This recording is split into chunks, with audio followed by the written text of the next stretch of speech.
Welcome to M Squared TechCast. Hey, it's Matt Roush. And Mike Brennan. And you're watching the M Squared TechCast at MITechNews.TV. Yes, and we have a repeat offender back. Stevan Bratic has been on the show a couple times. And, well, the saga of Stevan Bratic. Earlier, sometime last year, I can't recall when, I think in the summer, you were here talking about you were going to do this big facility in Muskegon. I think it was 2 million square feet, wasn't it? It was 3. 3 million square feet. And it was going to be sort of, let's call it a cannabis incubator sort of thing, right? Yeah, well, I mean, ultimately it's custom condos for cannabis. Okay. So the concept is still the same, but now it's moved from the Muskegon County area. Where you had Superfund issues, right? Just a little bit. Big time. They didn't mention that. Where was that going to be? What part of Muskegon? It was in Dalton Township. Okay. So it was former factory site or something? Or I don't know the history, but unfortunately, we didn't find out until after the fact. The day that we were pretty much signing the agreement, or the developer was signing the agreement to purchase the property, that they disclosed, even though we had asked them specifically, and they replied with a direct response that it was not contaminated. Sounds like fraud to me. Well, it turned out to be a it's site a of concern. Super fun site, which is EPA as bad as they come. Yeah, that's the worst of the worst. Yeah, right? exactly. Yeah. So, and unfortunately, and I don't know this to be true or fact, but the county allowed for houses to be built on that property. So Oh my God, what are you going to? Houses. And then on top of that, they've Love allowed. Canal? Can you say Love Canal? Oh God! And then on top of that, they allowed a bike trail to be made through that. Well, that's property. not as bad. That's a transient use, but housing is definitely not good because you got little kids digging in the dirt and stuff. That's right. Yeah. But you might have families, riding their bikes on the trail and then sitting on the side, and doing a picnic. So Muskegon is out. Yep. Yes. And where are you looking now? I understand you actually, have a more new than site. looking, right? Yeah. That's what he's here to talk about. That's is right. Fort Custer. Oh yeah. And, Yes. little So- old Battle Creek. Sure, Battle yeah. Creek is in. So Muskegon's out and Battle Creek's in. It's really unfortunate, though, because we really wanted to be in Muskegon because of we saw the potential for the social equity aspect of it, and That's how pretty we can depressed give back. area, yeah. And we wanted to really help. So we're still thinking about what we can try to do from afar, and maybe even look at an expansion in that area on another phase down the road. But right now, we just obviously have to restart everything. So ultimately, the PA was signed now. The property has been under contract, and now we're working with the municipality to provide them with project timing and designs, conceptual designs, and civil designs, and what have you, so we can start to break ground. We're hoping that we'll be putting a shovel in the ground, and we're going to have a special day on 4/20. Okay. It's kind of that's ironic. It's kind of ironic in the year in which we have 420. All the 420 events have been canceled or postponed. So yours will be one of the few that would actually go forward. All we're going to do is we're just going to Don't invite more than 50 people. Yeah, Right. right. The governor will be all over you, right? But it'll be outside at least too. Okay. All right. So Everybody it's- can be 6 feet apart. Yep. Tap elbows. Yeah. So we just want to be able to put a shovel in the ground and show a celebration, maybe a ribbon cutting of some sort.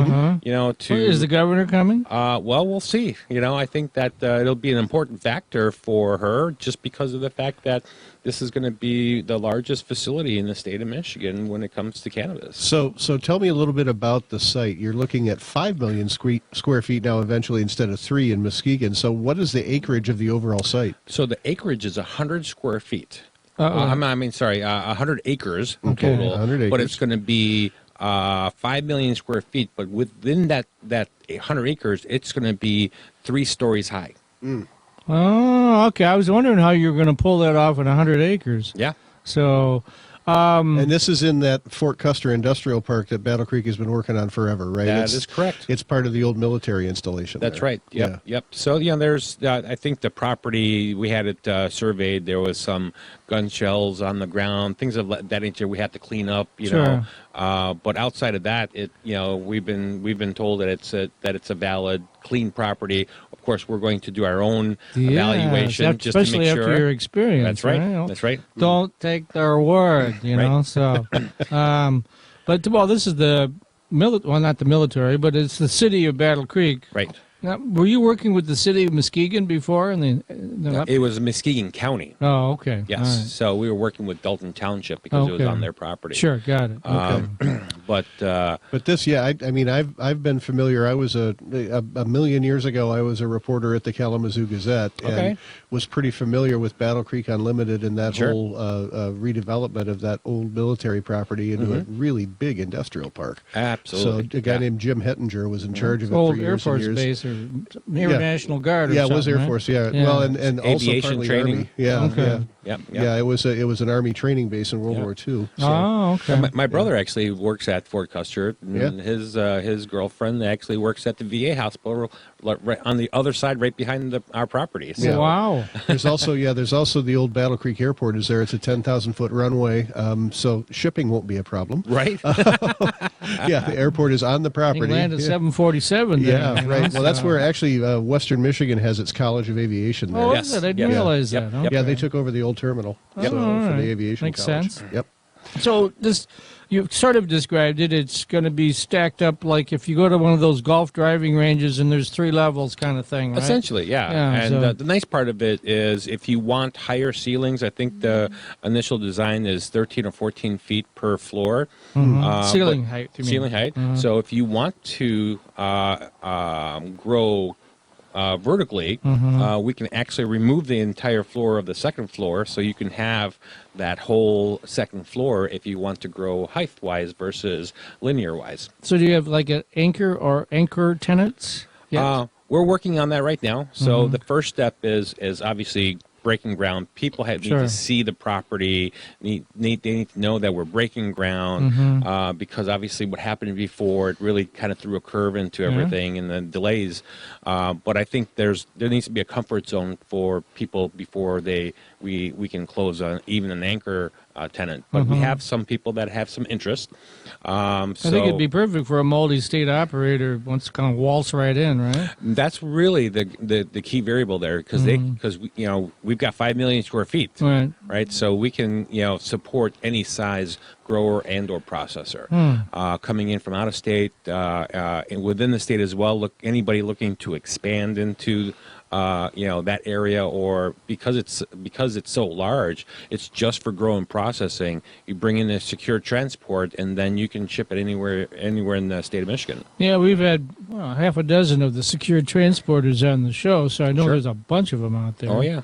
So, Where is your financing coming from for this? Interesting enough, Bratic is going to be supporting the financing for this phase 1. The rest of the phases are going to be supported through the profits of the organization. And we're working with the lenders that we're going to be using, and it's all private equity. This isn't FDIC, banking. But we want to make sure that whoever's going to be the lender to support the success of the initial, let's call it the box, or that people are going to be leasing out, we want that lender to also lend to the tenants. Okay, help with financing their operations, not just That's the right. building. Okay, That's right. So finance the initial building, but that same financing to support lending to the tenants, which will guarantee the success of the project. So, are you talking to architects, designers, those kinds of folks at this point, or not yet? We're not talking to them just yet, but that'll be more for the tenants that are coming in on how they want to design, or they want to use Bratic's services to actually do that themselves. So we can support all those variables. So what is the smallest square footage? And I guess the largest is to be determined. But Right. But if I wanted to get in, say, and this would be medical marijuana, regular marijuana, but not so much hemp. Hemp is really grown outside, right? Right. Right. So what's the smallest footprint you have? So we have three options. We're going to lease to own, or buy square footage. And on the lease option, the smallest square footage is going to be 5,000 square feet. Right. So it's very reasonable. Right. So it can allow smaller growers to be part of the big game. Yeah, that's So- still a lot of plants at 5,000 square Absolutely. feet, right? Absolutely. Yeah. Yep. I've gotten more plugged into the hemp industry, less so in cannabis, and it's just incredibly complicated. I mean, it's so manually labor intensive. That's right. It is not something that I aspire to get into, but for some younger folks out there that don't mind putting in very, very long hours During the growing seasons. during the growing season, Right. Yeah. Right. But knowing what you're doing is the tricky part. I mean, we did a hemp season already in the state, and not so good. People just didn't know what they were doing. Lost a lot of money. So, are you going to be having any kind of educational program to go along with this? Or? Well, we're hoping to reconnect with U of M and Michigan State, but we're also reaching out to Lake Superior University. We'd love to, support them and have their students even support us in learning how to grow with actual, tenants that are looking for people It's to learn. almost like an internship Yeah, or exactly. apprenticeship or That's right. something. I Yeah. mean, because there's only so much. You watch the films, you read the Sure. books, but until you really do it, you Yeah. don't really know. Yeah, this is a great opportunity because the property is so big and we're going to have so many tenants. Right. The learning aspect of it is going to be tremendous. Right. And we're still going to have cogen power plant on the site, so we're going to make sure that power is included in the lease. We're going to have services for heating and cooling and CO2 as well. Which brings up a question. For instance, on the coronavirus thing, are you going to some sort of air filtration system with your HVAC or what?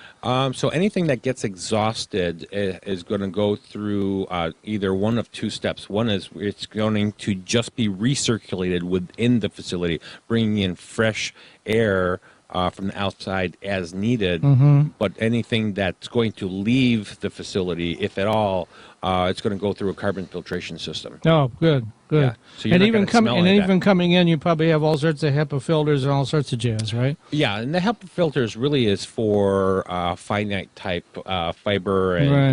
and different Well, types of viruses. and Yeah, what have you. right. But the carbon filtration is really anything that gets exhausted that goes outside. So that catches everything as Sure. well. But it's a lot more expensive. Now, we had Mike Elias in here from Common Citizen a couple months ago. Yeah. He's was doing a lot. 145,000 actually greenhouse with sunlight coming in Marshall. But one of the things he was saying is all his little growers are all compartmentalized in case one of them get a virus or something. That's right. It Some won't kind of plant contaminate disease. the whole facility. That's right. And that's the key thing there is you have to make sure, even within one tenant that might have 5,000 square feet, he might have 7 or 8 different rooms, and all those rooms have to be Almost clean room like, right? Yes, exactly. And so this way you're not going to get cross-contamination into the other rooms. I'm working on another project through Bratic where we're doing something very similar with greenhouses as well. Where they want to separate everything because they don't want any cross contamination. Doesn't matter what. Well, even cross pollination, and you don't want. That's for sure. I know on the hemp, I don't know about the cannabis. Maybe it's less important, but you don't want any males in the hemp plant. That's right. And I'm not sure. Again, I'm not an expert on cannabis, but is that the case there too? Well, or? you don't want anything coming in from the outside that's Right, going yeah. to corrupt the grow. A strain, yeah. If you want to grow a strain, you want to make sure it's only that Yep, strain. Right. exactly. Yeah. Exactly. And the nice part, at least even on the hemp side, you can grow hemp indoor, even though you do it outside. But you're saving a lot of money and there's a lot of upfront costs. But at least when you're growing indoor, you can grow 3 to 4 times a year. Oh, yeah, good point. Right. Good point. So All right. Mother Nature is no impact there. Okay, Stephen, thanks for being with us today. Stephen Bratic from tell Bratic him, how do they Enterprises. reach out to him? Yeah, that's right. That's what I was going to All ask. right. Is how do people get a hold of you if they'd like to? Well, they can reach me on my cell phone if they want to call or text at 248-842-1480, or you can reach me by email at Stevan Stevan.Bratic, B like Bob, R-A, T like Tom, I-C, at Bratic.net. And the Matt question? Okay. Are you hiring right now? And if so, for what skill sets?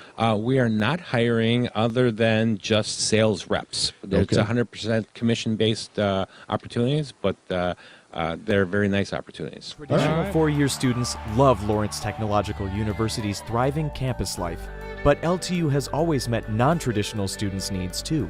Lawrence Tech offers over 100 degree and certificate programs that can get adult students started or back on track. And most of our classes are conveniently offered evenings at our beautiful Southfield campus or online, so you can balance your social, family, and work life even while you power up your career. Lawrence Tech, where Blue Devils dare.